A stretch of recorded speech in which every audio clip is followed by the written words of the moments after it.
Montu, build. The damn ship! No! No! Not Corvettes.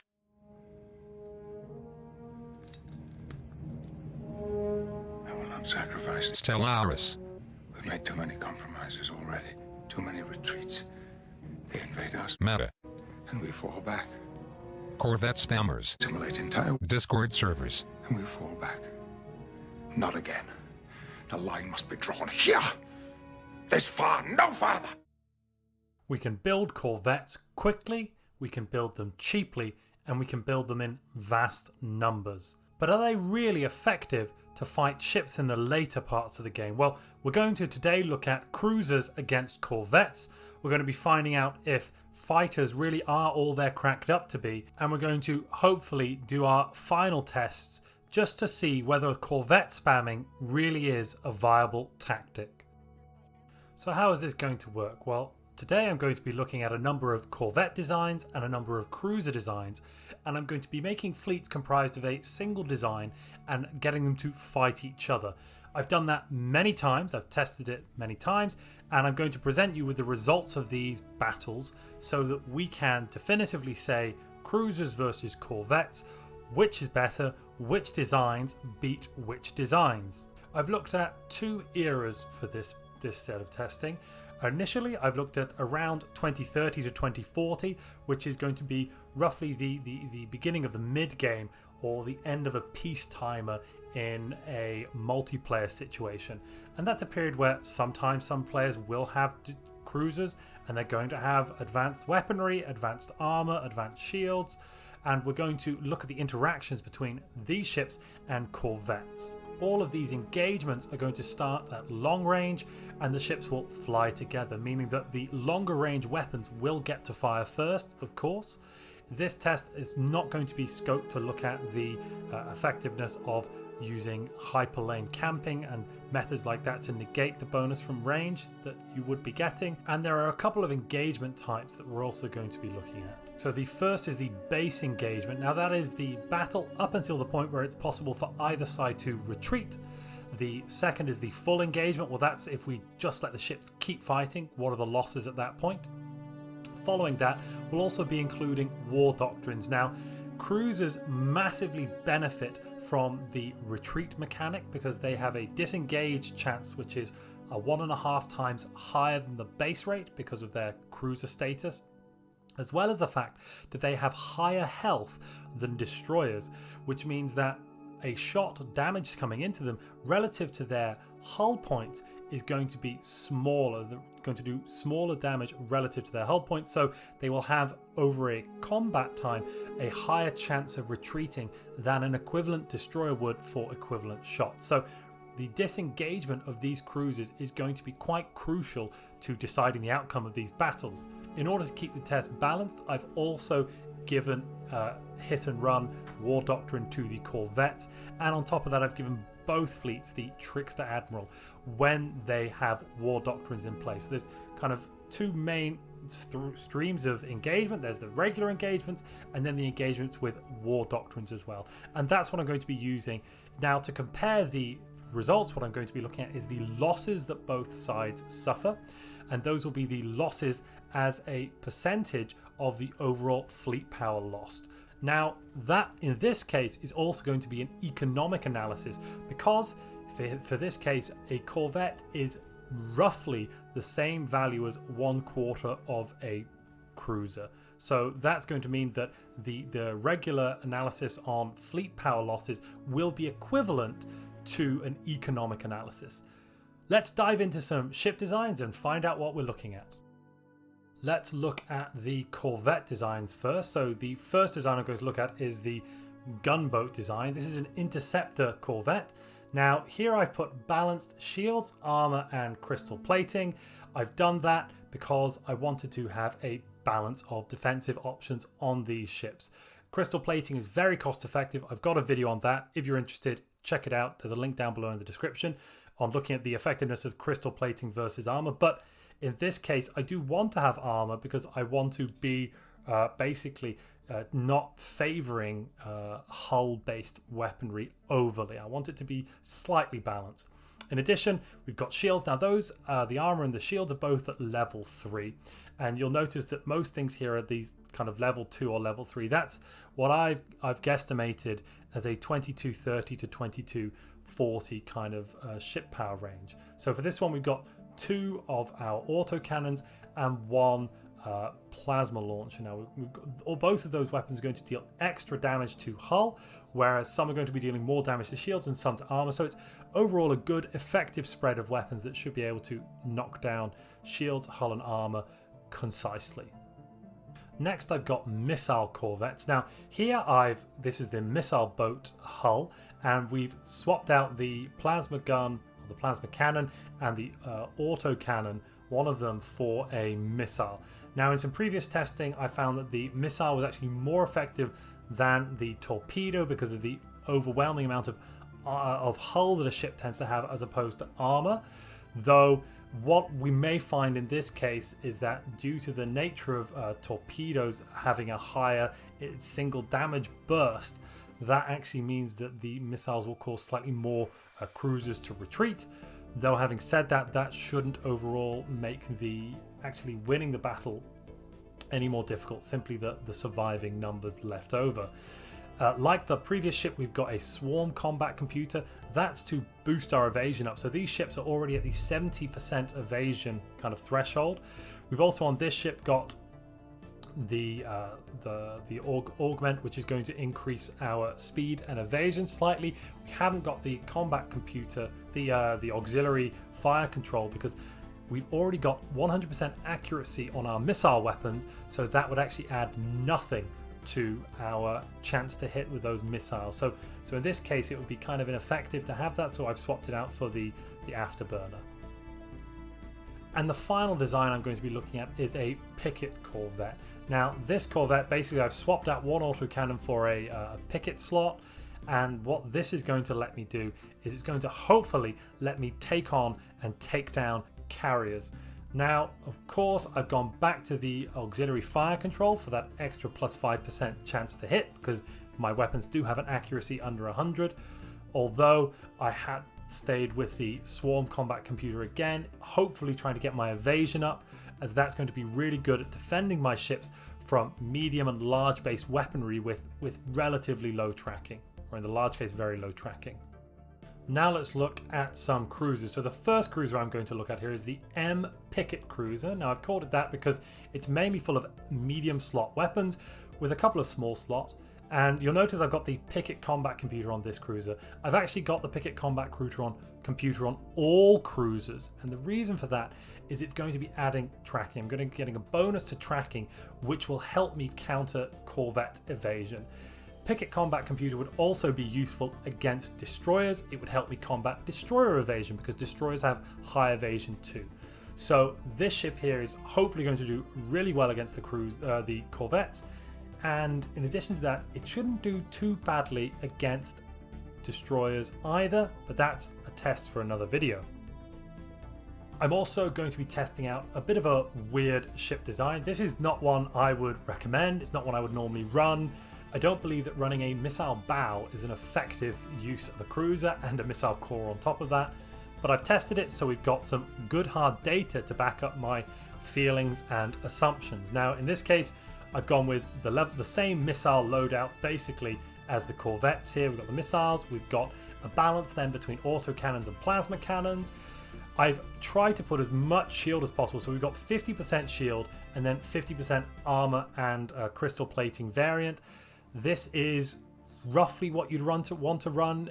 You'd probably want to swap out that armor for crystal hull plating, to be quite honest, to reduce the cost of these missile cruisers and also help them to evade and retreat. But I do want to have a roughly balanced test, so I've swapped out 2 crystal plates there for 2 armor plates. Now as well, in some cases you're not going to be able to find crystal hull plating in some maps and at some games, so I do want to have some armor in there as well, and this is without having to test 2 separate designs. This is the balance I've gone for. Next, we have an artillery cruiser. I've called it that because we've got these 2 large slots, as well as having artillery bow and artillery core on our ship. So I've gone for a balanced mix between kinetic and energy weapons again, so we're going to be getting good deal spread on either side to shield and hull and armor damage. Although we couldn't get hold of any kinetic weapons that are going to deal extra damage to our hull at this point, because we simply don't have those researched. This design is going to be an effective design against destroyers, I would say. Again, we're going to be testing that in a future video, but for now I would expect this design to struggle somewhat due to the low tracking on those large slot weapons. And finally, here we have the carrier cruiser. So in this one, we've got a broadside bow and a gunship stern. I've mixed up some plasma on the front and we've got kinetic on the back. I've gone for anti-missile defense here, as well as we've got obviously the fighter component in there too. Now, same shield armor balance as before. Important to note here, and actually across all of the cruiser designs, is that to build these designs is going to require quite a bit more research than to build the Corvette designs that we've seen. You're going to have to research cruisers, you're going to have to research a wider spread of weaponry and upgrade that. For some of the Corvettes, you're only actually going to need to research 2 weapons, and that's going to be quite effective. So definitely what we're looking at here is if you can stay slightly lower on your tech advantage but still perform well against an opponent with a much higher, obviously much higher tech output. That's what we're going to be looking at here somewhat. Starting with the lowest performing ship for the cruisers, let's look at how the artillery cruiser did. So against the gunboats, without war doctrines, the cruisers inflicted some heavy casualties on the corvettes, although about 40 to 50% of the time the corvettes actually won the engagement and forced the cruisers to retreat, which was obviously quite bad for the cruisers. But once you go up to having the war doctrine enabled as well, the cruisers begin to wipe the floor with the corvettes, not really dealing any more losses but consistently winning every engagement. However, with missile corvettes against those artillery cruisers, it's a different story. Without war doctrines, at the full engagement, we're looking at basically equivalent casualties as a percentage of fleet power inflicted by both sides on each other, which is really quite bad for these cruisers. These cruisers required more technology to get to them. You want them to be performing better, and in this case, the corvettes consistently, every single time, forced them to retreat and dealt massive losses. When you include war doctrines, the cruiser losses are dramatically reduced. They're halved, actually, if not a little bit more. And that's something you'll see across the board, in fact. So across the board, it is very, very clear that with the hit and run war doctrine and a trickster admiral, cruisers are able to massively mitigate their losses to the point, in fact, where it is nigh impossible with these corvettes to actually do much damage at all. Moving on to the missile cruisers, unlike the artillery cruisers, they didn't have a massive alpha strike. So as you can see here at the base engagement type and the base with war doctrines, which is the point at which either fleet could initially retreat. So that's that engagement from the beginning up until the retreat opportunity. There is a much reduced level of casualties on the Corvette side. In fact, with the war doctrine in play, the cruisers could have warped out of there, dealing to almost 20% casualties and taking only around 4% casualties in return. Though across the board in all of these engagements, it's really important to see that the cruisers, the missile cruisers, won every engagement against these gunboat corvettes. Against missile corvettes, the missile cruisers did quite well until we added war doctrines into account. So when we include war doctrines, the missile cruisers actually lost all their engagements, which is quite unpleasant. However, it's really important to note here how many casualties the corvettes actually did to these cruisers. I have a couple of data points where the cruisers were forced to retreat, they lost the battle, but not a single cruiser was destroyed. So in that case, you know, you've done somewhere in the region of 20 to 25% losses to the Corvette fleet. If you take no losses in return, well, you could consistently engage in that way, and you're just going to be whittling down your enemy's resources. So this, what we're kind of seeing here is that cruisers are a very, very effective weapon for economic, protracted warfare, and warfare where you're going to be keeping your core territory safe so that you can repair and refit your ships to send them back out there again. When the gunboat corvettes came up against our medium picket cruisers, it was a disastrous result for the gunboat corvettes.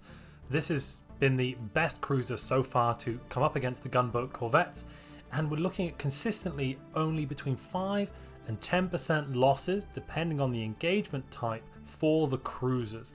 And in addition to that, massive casualties for the corvettes.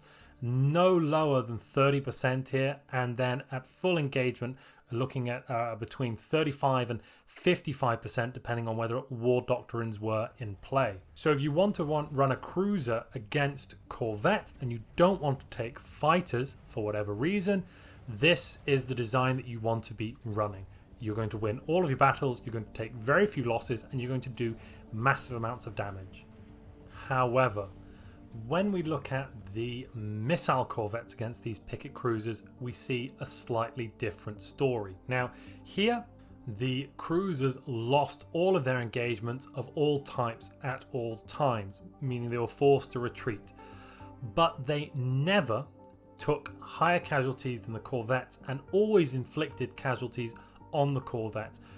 Although at the full engagement type without war doctrines, there was quite a few losses for the cruisers. But as soon as you include war doctrines in that, it drops down to around 5% losses. So even against these missile corvettes, yes, you're going to lose the engagement, but this type of cruiser is going to overall do quite a few casualties and take very few casualties in return.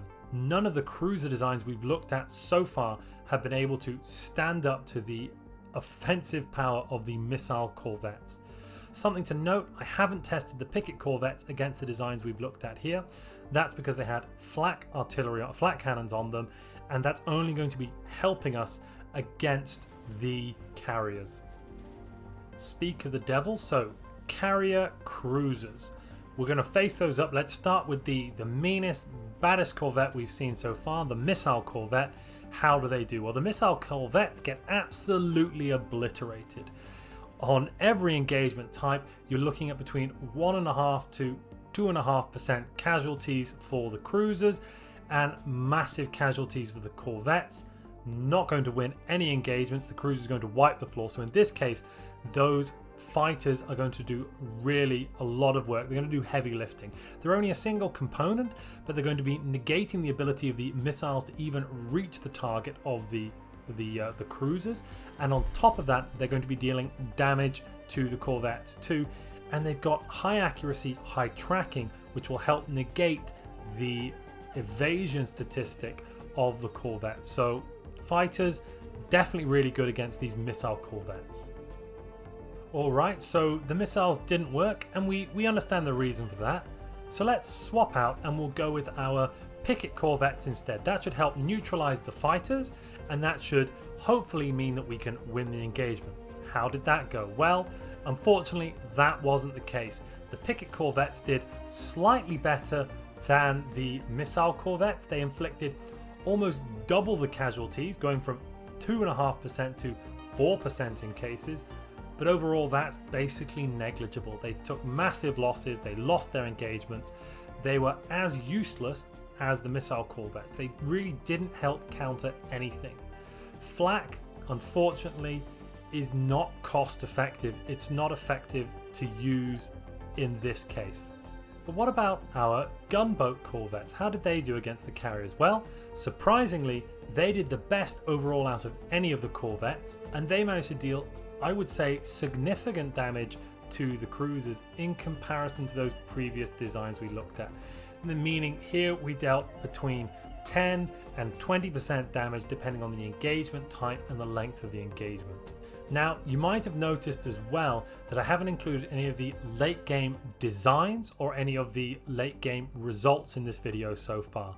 Now, the reason for that is basically the late game designs are the designs that you saw before, but upgraded, going from level 3 or level 4 to the maximum level, increasing the computers to sentient, and possibly swapping out the weapons for kinetic artillery and neutron launchers. Those results, I haven't included them because they basically followed the exact same results and patterns as the 2230. There was really no point in adding any information or data there because it really didn't make that much of a difference. So what's the verdict? Well, the best type of Corvette to be running is almost certainly the missile Corvette. That's going to do well against battleships, it's going to do well against destroyers, we've seen that in previous videos, and it's also going to do well against most cruisers. Unfortunately, as soon as you bring a hangar core in, and as soon as you're bringing, that means fighters, and it means picket defensive slots, which you'll probably put anti-missile weapons into, the missile Corvettes fall down completely.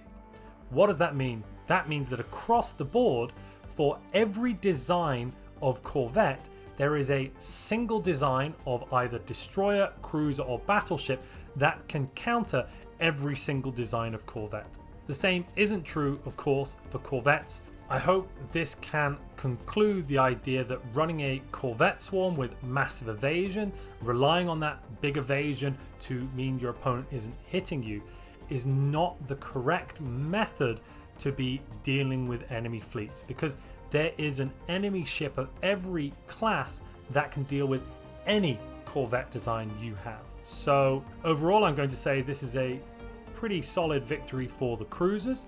You want to be running cruisers over Corvettes, though if you are going to be running Corvettes, don't run anything with a picket slot. It's really not going to help. Run missiles unless they have fighters, in which case run a gunboat style design. And if you really want to run cruisers, do not run missile cruisers. They're the least effective form of cruiser you have against Corvettes. If you've stuck around this far into the video, thank you. Now, I just want to say a few words about what's going on with my channel at the moment. So, as you might have noticed, I haven't released some videos for a few weeks. That's because I was waiting on the parts to arrive for a new PC build that I've been building, due to the fact that I've been unable to use NVIDIA GeForce Now to play and record Stellaris, which is what I've been doing up until this point. I attempted to make one video on my old local setup before, and that had some really bad frame rates, some really bad frame rate drops, and lots of complaints actually about it. And it was, to be quite honest, the visuals were quite bad. But now I've got a new computer. I could do a video on the build and the specs involved. If anyone's interested in that, please leave a comment down below. But I've got the hardware now. I hope to be bringing lots of new content to you guys quite soon. So stick around and enjoy. If you've enjoyed this video, please leave a like. If you've got any feedback for me, please leave a comment. And if you'd like to see more content like this, please subscribe. In addition, you can support my channel on Patreon. There's a link down below in the description.